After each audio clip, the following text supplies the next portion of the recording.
Seattle's rain had finally broken, leaving a thin mist clinging to the glass of the bay window Maggie and I had built with our own hands. I sat in her old reading chair, the one still molded to her shape, the phone warm against my palm after a call with my daughter Olivia. She'd just hung up at least, that's what I thought. Then I heard it. Her voice stripped of every drop of the affection she'd poured into the conversation seconds earlier. Cold, calculating. It's time, Ethan.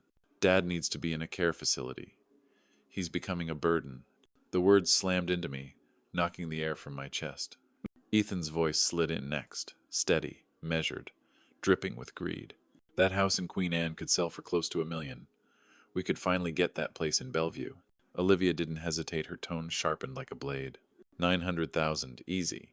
If we move him out quickly, he won't have time to second-guess it. And then they laughed. Not the kind of laugh that comes from joy. No, this was quiet, deliberate, conspiratorial. The kind that curdles the blood.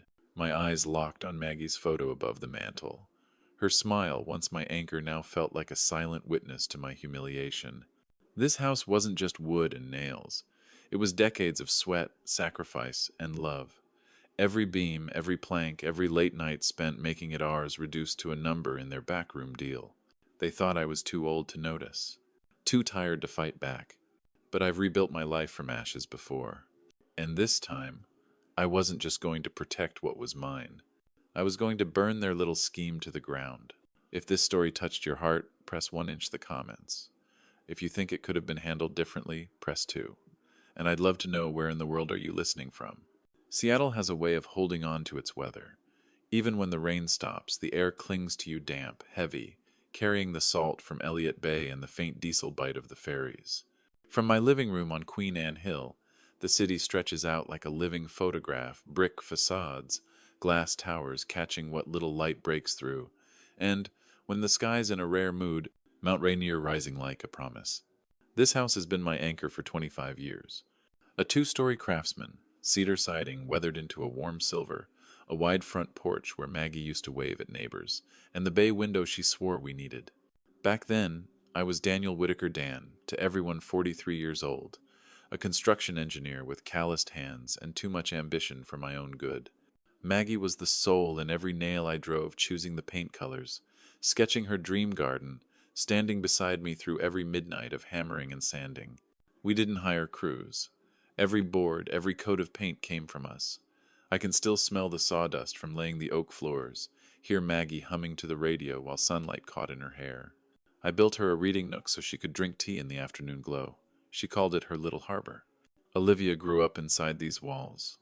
I built her a dollhouse to match our home exactly, bay window, front porch, tiny cedar shingles.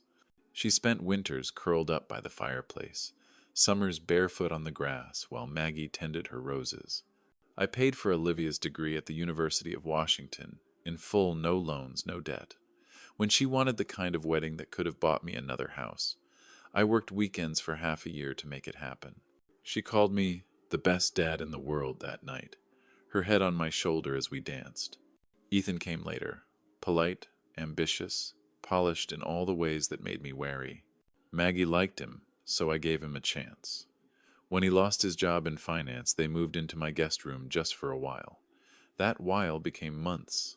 I covered groceries, utilities, even a $3,000 transmission for his BMW. They never once mentioned paying me back.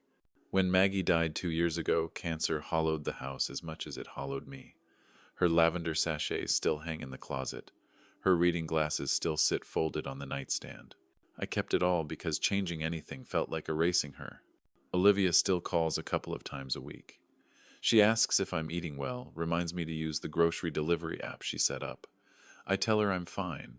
I don't tell her the truth that I stretch leftovers over 3 nights, that I sometimes just sit in Maggie's chair for hours, staring at her photo. To me, this house is love made tangible. To Olivia and Ethan, I would soon discover it was nothing more than $1 million payday waiting for the right moment to betray me. It had been an ordinary Thursday evening, quiet, almost too quiet. I had reheated the last of a chicken casserole from the weekend, eaten at the kitchen counter, and was rinsing my plate when the phone rang. "Hi, Dad. Olivia's voice carried that soft, practiced warmth I'd spent a lifetime wanting to believe was real. How are you holding up? I sank into Maggie's old reading chair, the leather worn smooth by decades of her weight and mine. Oh, you know me. Just finished dinner. Might catch the news later. I didn't tell her dinner was 3-day-old leftovers or that the silence in this house sometimes presses so heavy it feels like it could crush me. Are you eating enough? She asked, layering concern over her words, like paint over a cracked wall. You know you can order groceries online, right? I showed you how. I'm eating fine, I said. Then, almost without thinking, I added, forgot to turn the coffee pot off yesterday. Smelled it from the living room before anything burned. She hesitated. Dad, maybe we should talk about having someone check on you more regularly. I changed the subject. How's the conference in Phoenix? She gave a small, tight laugh. Endless PowerPoint slides about digital marketing trends. Ethan's doing the client dinners while I sit through lectures. We exchanged the usual, I love you, and she hung up. Or so I thought. I just set the phone on the counter when I heard the faint rustle of her purse, the scrape of the receiver brushing fabric.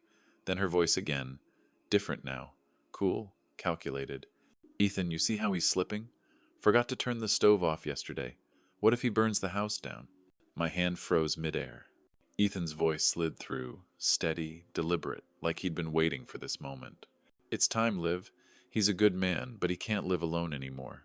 That house in Queen Anne could sell for close to $1 million. We could finally buy that place in Bellevue. Olivia didn't even blink. 900,000, maybe more. If we act soon, he won't have time to second guess. We could put him somewhere decent, not too expensive, and still have plenty left over. And then they laughed. Low. Conspiratorial. Like they were talking about flipping a property, not dismantling a life. I stood there in the kitchen, staring at the hardwood floor Maggie and I had laid one summer, each board hammered in with our own hands. I thought about every sacrifice. The double shifts to pay Olivia's tuition, weekends installing floors for other people's homes so she could have her dream wedding, covering their bills when Ethan was between jobs. Maggie's voice came back to me, from a night long ago when I'd handed her the check for Olivia's spring semester. Don't give her so much that she forgets to be grateful. It hit me like a blow. Olivia had forgotten. Completely. I looked at her wedding photo on the mantelme in a rented tux, her head resting on my shoulder. The memory felt like a cruel joke now. They thought I was too old to notice, too soft to fight back. They'd mistaken kindness for weakness. Something inside me locked into place cold, deliberate. I wasn't going to plead, I wasn't going to explain. I was going to take away the one thing they'd already decided was theirs. The house Maggie and I built wasn't going to become their windfall. Not now, not ever. The next morning, Seattle wore its usual uniform pale gray sky, low clouds pressing down like a lid. I brewed a pot of coffee, turning the burner off immediately afterward, almost out of spite, and carried a mug to the dining table. From the old oak hutch, I pulled the bottom drawer, the one Maggie and I had always called the vault. This was where we kept everything that mattered. Birth certificates, insurance papers, the original deed to the house. I laid the documents out on the table, one by one. The deed was there, just as I remembered. Daniel Whitaker, sole owner. Maggie's name had been removed after her passing, as the law required. No co-signers, no liens, no question. The house was mine, free and clear. Then came the folders. Years of tuition receipts from the University of Washington, each semester's balance paid in full. The invoices from Olivia's wedding, catering, venue, flowers, the dress. The mechanic's bill for Ethan's BMW transmission. Grocery receipts from the months they'd lived in my guest room, just until they got back on their feet. Every page was a record of sacrifice, a ledger written in time and sweat and love freely given. But under the kitchen light this morning, they didn't look like gifts anymore. They looked like exhibits, evidence in the case against them. I opened another folder, this one, full of photographs. Maggie in the garden she'd built from bare soil. Olivia, 16, grinning in front of the bay window. Me, covered in sawdust, smiling despite the ache in my back after laying those hardwood floors. The weight in my chest wasn't nostalgia anymore. It was resolve, cold, hard, and unshakable. At 9:30 sharp, I picked up the phone and dialed a number I hadn't used in years. Greg Lawson, came the voice on the other end. Greg, it's Dan Whitaker. You still practicing real estate law? A pause, then a low chuckle. I am. What's going on? I need to talk. Today. Greg's office was a modest brick building in Belltown, second floor. No flashy signage. He was in his early 60s now, hair silver but eyes still razor sharp. I told him everything: the overheard call, their plan to sell my house, the nursing home angle. He didn't interrupt, but I saw his jaw tighten as I spoke. They have no legal claim, he said firmly. Your house, your decision. If you wanted to sell tomorrow, you could. That's exactly what I'm thinking. He leaned back, studying me. Then you'd better move fast. If they think they can manipulate you, they might try to insert themselves into the process. I stepped back into the drizzle, the air smelling of rain and asphalt, and walked toward my car. The plan was already there in my head, clear, deliberate, and airtight. They wanted to move me out before I had time to think. Too late. I was already 3 moves ahead. 2 days before closing, I made one more call, this one, to Tommy Price, an old locksmith I'd used years back on a rental job. Tommy, I need all the locks changed, front, back, garage. Today, if you can swing it. He rolled up in his white van less than an hour later, toolbox in hand. Security issue? He asked, eyeing the front door. You could say that, I replied. Just make sure the only keys that work are the ones in my pocket. By the time he was done, Maggie's brass locks were gone, replaced by sleek, heavy-duty deadbolts. He handed me 3 fresh sets of keys. No one's getting in without these. Oh. That afternoon, I opened a small box from my Bellevue apartment, a wireless mini-camera disguised as a phone charger. I plugged it into the outlet near the front door, tilted it until it caught the whole entryway, and synced the feed to my phone. Then I sat at the dining table and wrote my letter. Calm, factual, razor sharp. Olivia and Ethan, if you're reading this, the sale has gone through.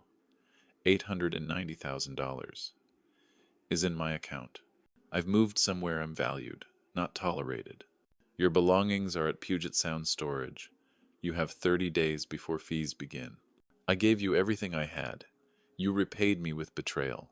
I hope the lesson is worth the cost. Dad. I sealed the envelope, taped it at eye level inside the front door, and walked the house one last time. Maggie's reading nook, Olivia's yellow bedroom, the kitchen where every holiday began. All of it now belonged to my past, not my future. Friday, 5:14 p.m., my phone buzzed with a motion alert. On the live feed, Ethan's black SUV pulled into the driveway. Olivia stepped out first, suitcase in hand, looking tired but certain she was coming home. She slid her key into the lock. It didn't turn. Tried again. Nothing. That's weird, she muttered. Ethan circled to the back, came back scowling. Back door's locked, garage remote's dead. Olivia's voice rose, sharp with frustration. That's impossible. Dad doesn't even know a locksmith. She climbed through the kitchen window I'd left unlatched. Moments later, the front door opened from the inside, and they both froze at the sight of the white envelope. Olivia tore it open. I watched her eyes race across the page, her face draining as she read. Ethan leaned over her shoulder, jaw tightening. He sold it, she whispered, voice cracking. He sold the house. On my phone screen, I saw them standing in the hollowed-out rooms, looking like strangers in a place they thought they owned. That's when it hit them. Their burden had just beaten them at their own game. I hadn't planned on hearing from them again so soon. But the next morning, my phone rang, and Olivia's name lit up the screen. For a moment, I considered letting it go to voicemail, but something in me wanted to hear it, the edge of panic that money can't disguise. I answered, Hello. Her tone was already frayed. Dad, what did you do? I think you read the letter, I said evenly. That should answer your question. You can't just... She stopped, then shifted into a softer, almost pleading voice. Dad, you don't understand. We were just concerned about you. We didn't mean... Concerned? I cut in. I overheard you, Olivia. Every word. You weren't talking about my safety. You were talking about a down payment in Bellevue. And you were laughing. Of... Silence. Then Ethan's voice in the background, controlled, clipped, used to having the last word. Dan, this is irrational. You're making a huge mistake. That house was mine, I interrupted. Not yours, not ours, mine. Maggie and I built it, brick by brick, and I wasn't about to let it become your payday. Olivia's sweetness evaporated. You blindsided us. No, I said. I gave you a lifetime of chances.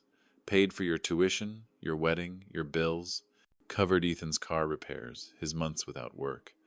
And I never asked for anything in return except respect.